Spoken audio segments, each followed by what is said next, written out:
Hey guys, this is my second episode of probably a few more on the advances in technology that we are seeing around us.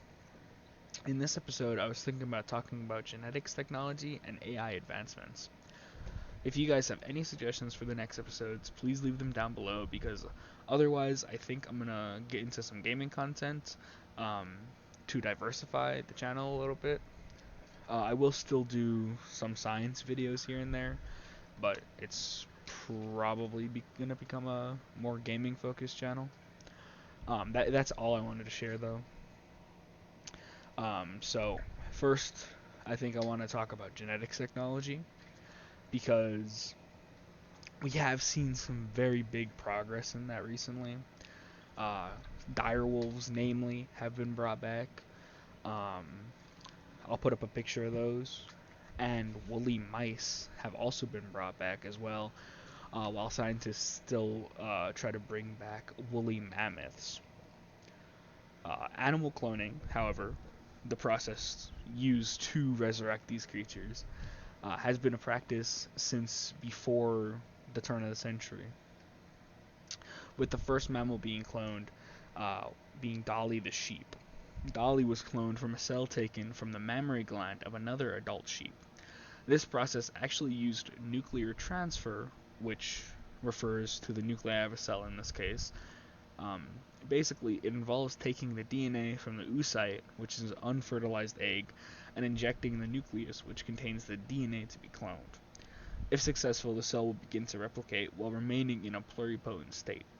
A pluripotent state is in effect a stem cell that has the potential to differentiate into one of three germ layers: the endoderm referring to the guts, lungs, and liver, the mesoderm referring to the muscles, skeleton, blood vascular, urogenital, and the dermis, and the ectoderm referring to the nervous, sensory, and epidermis.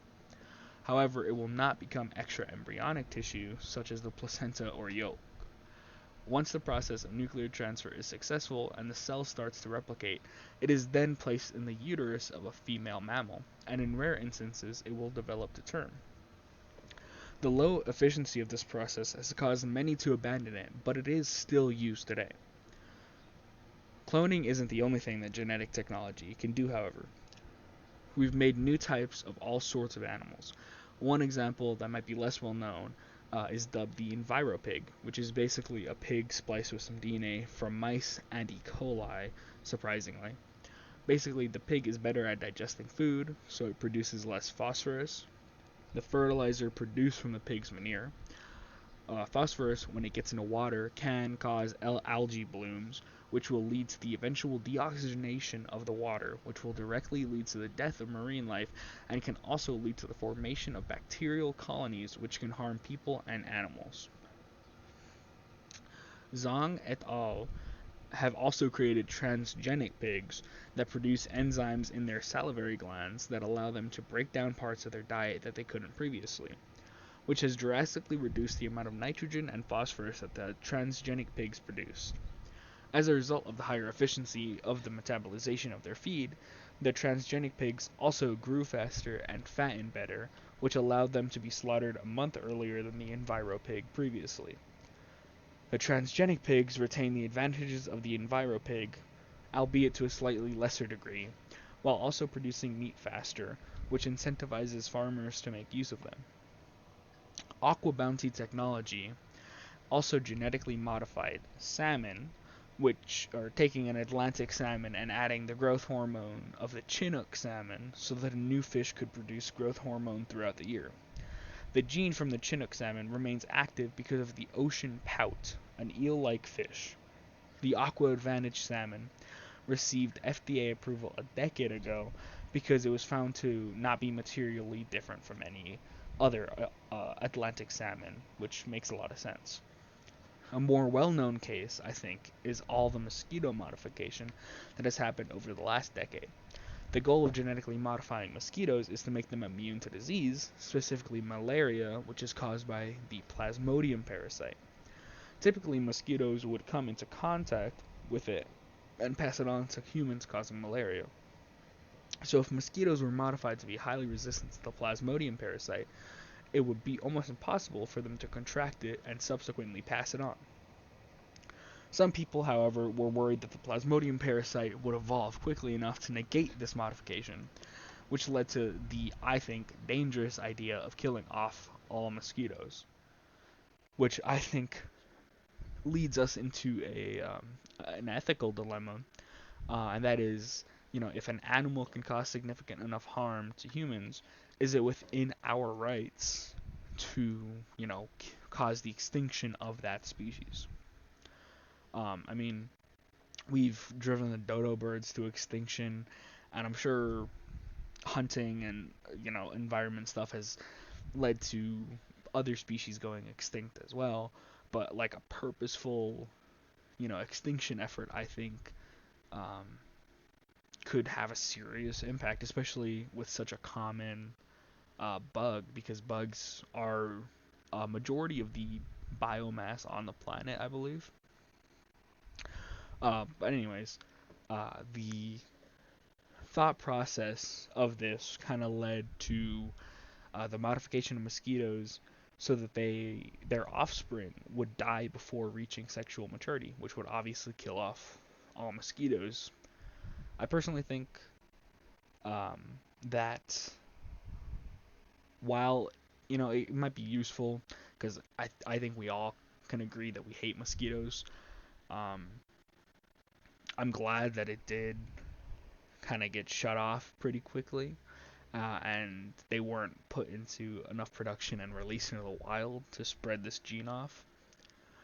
Um, because I don't know what consequences could come from the purposeful eradication of such a large population of animals. However, though, the last example of genetic modification that I think I'll mention is the glow in the dark animals that have become somewhat popular, I think. I don't think I've ever heard of anybody having one as a pet, but I do know like cats and rabbits were made glow in the dark. Um, I don't really see the purpose of that, but you might as well use the technology that you have, especially if it's not really going to harm anybody.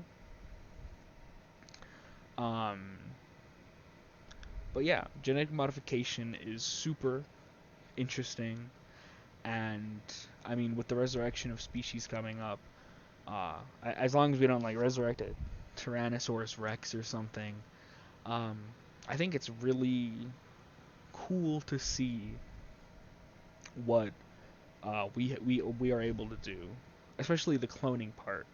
I think that's very cool, and I want to see where it can go. However, AI is also advancing, as we all know, super quickly, and I do think that while very separated, they are kind of linked together because AI is very linked with robotics right now. Lots of robots um, and stuff are using AI so that we can put them into menial labor positions and construction or like in factory lines and stuff. And it's kind of like the creation of artificial life in a very primitive way, I think, while we're also recreating life from a pre-existing species.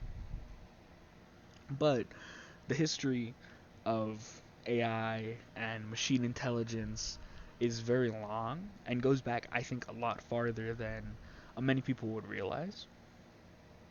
Like for instance, the first example of machine intelligence and consciousness that I could find was in the book Erewhon, so not the very overpriced grocery store, um, but in the book written by Samuel Butler in 1872. In the three-chapter The Book of Machines, Butler talks about machine consciousness and self-replicating machines. Butler's Book of the Machines was inspired by Darwin's On the Origin of Species, which I think makes sense given more context. Butler also wrote Darwin Among Machines, in which he mused the possibility that machines would evolve intelligence through natural selection. And although I think it does seem like, you know, with how ridiculous that kind of sounds to us, like it would detract from Darwin's theory. Um, Butler himself actually wrote in his second edition at the newspaper that he worked at that he said, I regret that reviewers have in some cases been inclined to treat the chapters on machines as an attempt to reduce Mr. Darwin's theory to an absurdity. Nothing could be further from my intention, and few things would be more distasteful to me than any attempt to laugh at Mr. Darwin. So I think clearly Butler genuinely thought that the machines of the time, basically very simplistic, machines like sewing machines, like looms, some presses, I think, pretty much just pretty simple stuff. That like it would become or evolve into something else, which I think, to be fair to him, we have taken those simplistic ideas and improved upon them um, in much more efficient ways. And now the technology is about, I think, as advanced as it could be. I mean, an auto loom isn't very advanced, I don't think. Um, and I think to many people it would still seem pretty silly to think that a sewing machine could attain sentience. But I think it kind of shows Butler and many other authors that were writing science fiction at the time and imagining, um, machines and like robots and stuff. We're kind of thinking way ahead to the future, and I think it really shows that writing genres do evolve with us, which I mean is a pretty obvious point, but I think it's still cool to see. But while Butler was only writing about machine intelligence, one of the first cases of machine intelligence was in World War II. Alan Turing, which I'm sure we all know who Alan Turing is, made his computing machine, which laid a lot of the theoretical groundwork for using machines in computing, yes, but also for the future of machine intelligence. Now, his and a lot of other machine intelligence programs at the time were made to calculate a bunch of numbers or just use math or work with numbers in a large scale. Um, his machine was used to break the Enigma code that the Nazis used in World War II. And in 1956, Alan Newell and Herbert A. Simon created the logic theorem, which was a program designed to improve mathematical theorems in the field of symbolic logic. Symbolic logic is a branch of mathematical logic, which, as the name I think implies, uses symbols to represent logical ideas, enabling the mathematical manipulation of these ideas. The program was designed to take a set of axioms and a theorem, as well as using its set of rules to output a proof for the theorem. The logic theorist was actually able to prove the first 38 of the 52 theorems of the Principia Mathematica, which is a 3-volume work on the foundations of mathematics. Around the same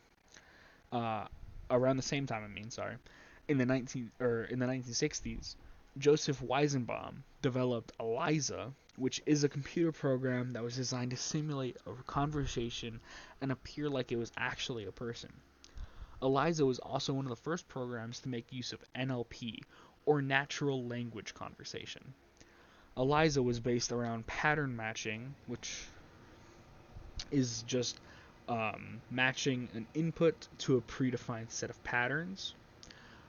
Eliza used this to generate an appropriate response, and apparently Eliza was even able to simulate intelligence. I don't know about that. I've never heard of this before while I was doing research. That's what it said. If you can find something on it, please let me know. I would actually be interested in seeing if it can simulate intelligence. But anyway, Eliza was also used in place of a therapist in psychological research, and the conclusion from that showed that people were more open with the program because there wasn't any judgment.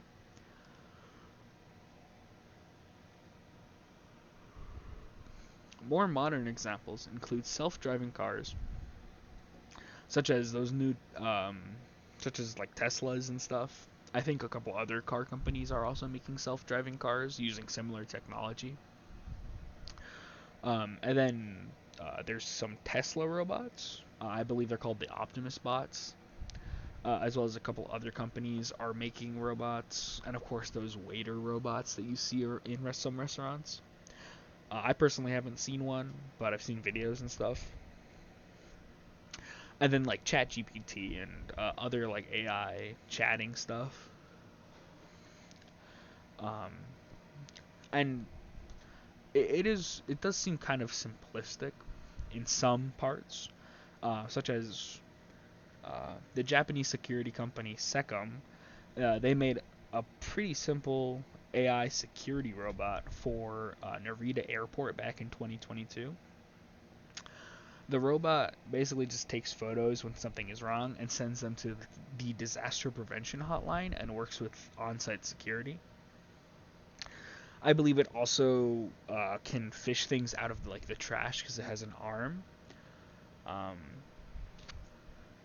but I mean, looking at it, I'll see about putting a picture up. It kind of just reminds me of like some of those like I said waiter robots in like restaurants and stuff. Um, just like a big box on wheels. I mean, it's still kind of cool, but that's basically what it is. And then the Tesla Optimus bot, which is a lot more human-like, and is intended to replace humans in like menial or like dangerous physical work environments. And from looking at the Tesla website, there's actually a lot of work going into making and improving technology to allow AI systems to work. And the Optimus bots have actually been rolled out in various Tesla factories, and their production and usage, Elon Musk said he was going to expand on that. And then for another good example, Boston Dynamics has also done a lot of work with robots, and I'm sure a lot of you have probably seen all the videos because they have a YouTube channel um, where they just post about their bots and their capabilities. Um, I've seen their bots do like flips and twirls and super high jumps and stuff. Like they're basically just making like parkour robots. Most recently, they're showing off their Atlas bot, which has a similar humanoid frame and then has a big camera mounted on its head. And like I said a little bit earlier, AI and robotics, with the various examples provided, have definitely shown to become very interlinked. But AI by itself is still useful in a lot of different fields, um, like auto diagnoses in the medical field, um, and just plenty. I'm sure plenty of other examples that aren't coming to mind right now, as well as ChatGPT. Um, as long as you're not like using ChatGPT to like cheat, or I mean, I'm sure we've seen all those memes about ChatGPT slaving away to make your assignment for you. But seriously though, the technology I think would be wasted on just doing schoolwork, because at a certain point, life, I guess I would say, can definitely become too devoid of thought, if especially if you're using AI on everything you do, because I mean, it's mimicking the intelligence that we show, so we can't rely on it too much, I think. And to point that out more, we see a lot of people kind of like becoming very antisocial with like AI chatting stuff, I think. Um, and that's kind of sad to see. I do, however, think that AI um, does need to continue its progress, and I think most of, if all of the issues that AI can kind of show can definitely be solved, um, without just like gutting AI and ruining it. Um, I think that is kind of all I have to say about it, though. I think I'm gonna finish editing the rest of this. Um, I'll get some other videos uploaded. And thank you for watching. I'll see you guys later.